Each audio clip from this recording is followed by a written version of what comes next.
Good evening and welcome. Yeah, good evening. My name is John Blakey. I am here tonight with Awake Illinois, and I'd like 5 minutes to speak, please. Firstly, credit where credit is due. Thank you for the meetings we had recently about critical race theory, and also the recent public forum we had at Kennedy School. It's always good to engage with the community, and I look forward to a similar public forum on the equity plan.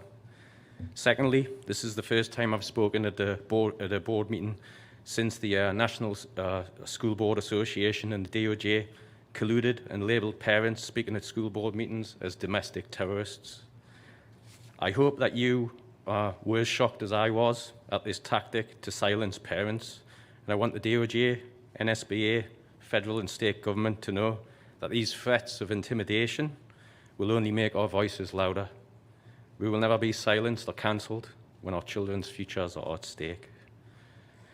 I would now like to comment on the Panorama survey, which was recently issued to grades 3 through 12. Here are some of the questions our kids will answer. If you walk into the class upset, how concerned would your teacher be? When your teacher asks, "How are you?" how often do you feel that your teacher really wants to know the answer? How well do people at your school understand you as a person? How positive or negative is the energy in your school? How often do you worry about violence in your school? How fairly do students and adults at your school treat people from different races? How often do students at your school have important conversations about race even when they're uncomfortable? When there are major news events about race, how often do adults at your school talk to them about them with students? How well does your school help students speak out about racism? What exactly is going on here? Some of these questions make no sense, especially for younger kids. Where's the focus on academics? Why is there an obsession with race? In reading these questions, it would seem that the students are really being asked, do your teachers respect you and treat you well, and is racism a problem in your school? Frankly, if I was a teacher or a principal at a school, I'd be offended by some of the questions.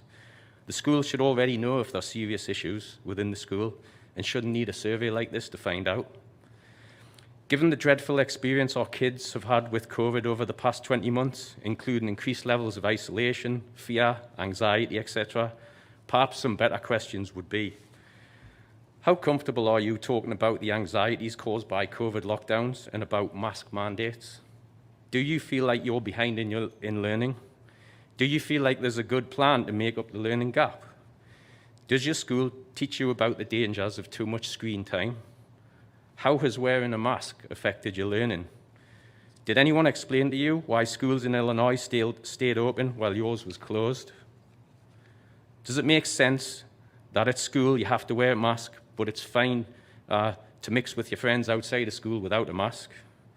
Does it bother you that Governor Pritzker, who mandates the masks, often appears in public around children without a mask?